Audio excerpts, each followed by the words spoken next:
Sound checks. Yeah, me and George were all, George would try to get everybody coaxed into it by going. I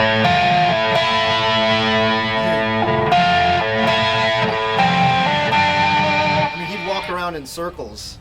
He'd walk around in circles while everybody's still messing with their shit, and the drummer's still adjusting the height of his stands and stuff, And so George would start going. He'd start going. It's his way of dropping a hint. We need to play this,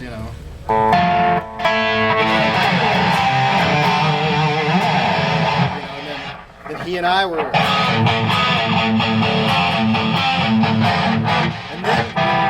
and then when the song goes on, he drops out, and I was the one going.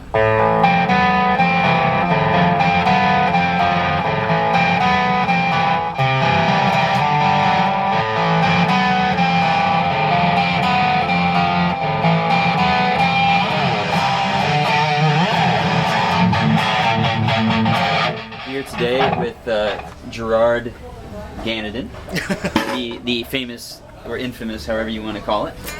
The guy behind the guy. Yeah, this is the guy behind the guy.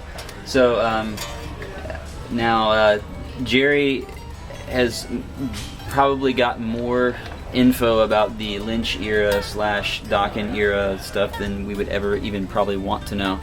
But today we're going to focus on a couple of things. One is the Bones guitar, the original Bones guitar, not the offshoots, not Bones 2. We all know that there's been more than one, but we're talking about the guitar that appeared in 1986, the guitar that was in, I think it was in 3 Dokken videos. Is that correct, Gerry? 4. We've got Burning Like a Flame, It's Not Love, Burning Like a Flame, Dream Warriors. What other one? Well, it was in. Wasn't it Wicked Sensation? That was Bones 2. That was the second one. Okay, so there's 3. Yeah. So but it was also in that Steve Martin movie. It was LA in Story. Which one? L.A. Story. Was it in L.A. Story, really? Yeah. Where at in L.A. At Story? the Hard Rock Cafe. Oh, so it was actually above on the wall. There's a scene right there. So if you don't count the Nightmare on Elm Street thing, it was also in a feature film. Right. Cameo. It was a cameo in a feature film, but also, although as cheesy as it might have been, it was in the Unchained the Night video. Yeah. Quite a bit. How many times has this happened to you? Right. The Jeff Pilson, George Lynch throwing the guitar buddy around the neck thing. Yeah. That was probably that to me was one of the best actual footage, like video footage shots I've ever seen of that guitar. Mm-hmm. Unless you know of any other ones. That's the only one that I know of. That's the only one I know of where you can see it clearly. Right. I mean, even existing photographs from that time, a lot of the lighting. I mean, you've seen a lot of photographs, like from magazines and so forth. Didn't really show the detail of the guitar, and that's why through the years there's always been a lot of conjecture, and pretty much only a handful of people saw that guitar close up and know that guitar. And it's kind of ironic that the guy who played it doesn't remember the guitar that well, which is George.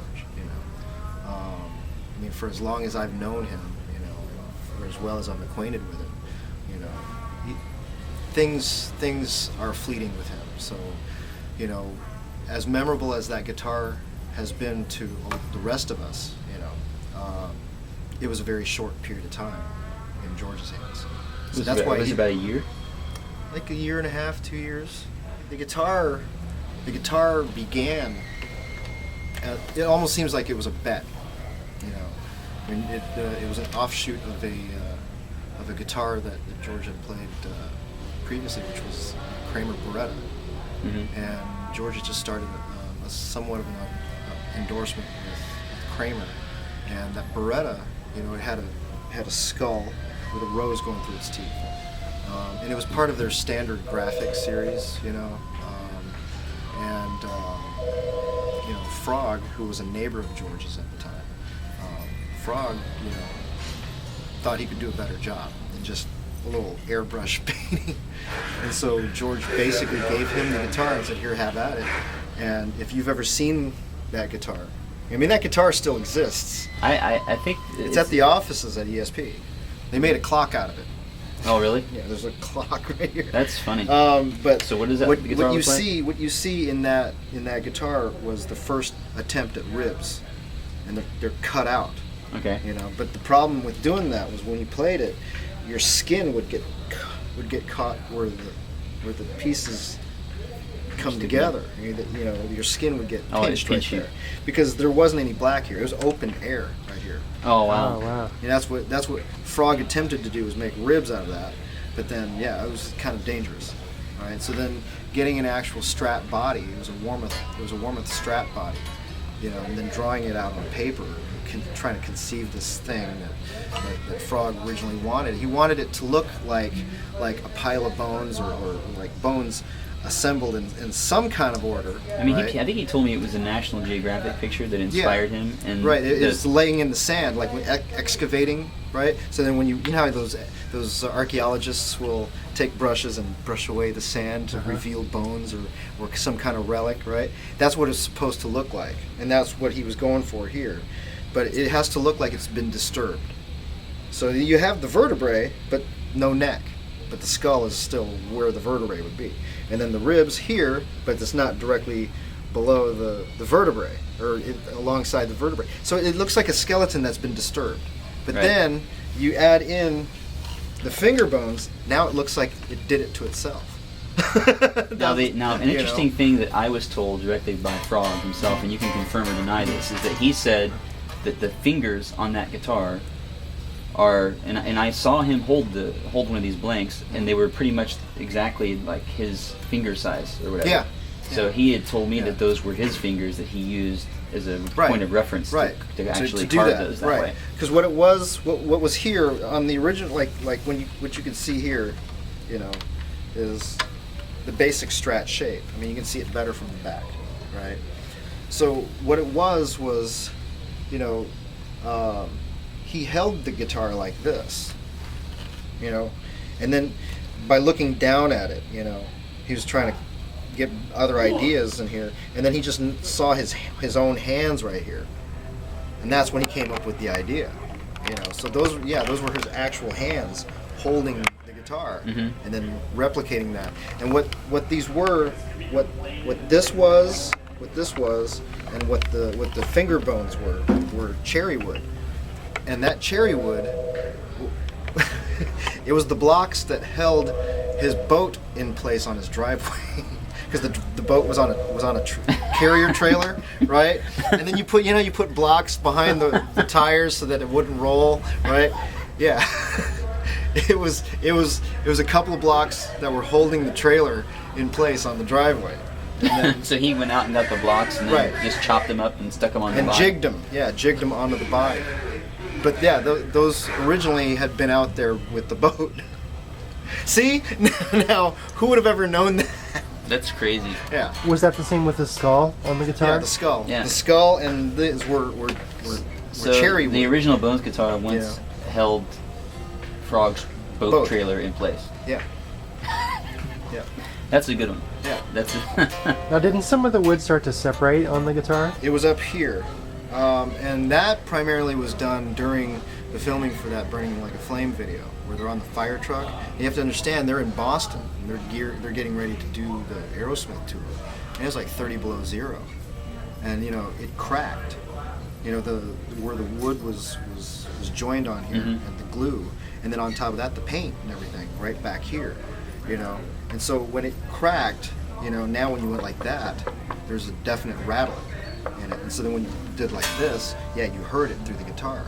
And so trying to inject glue in there and trying to clamp it back together and everything, it just wasn't the same. It was done.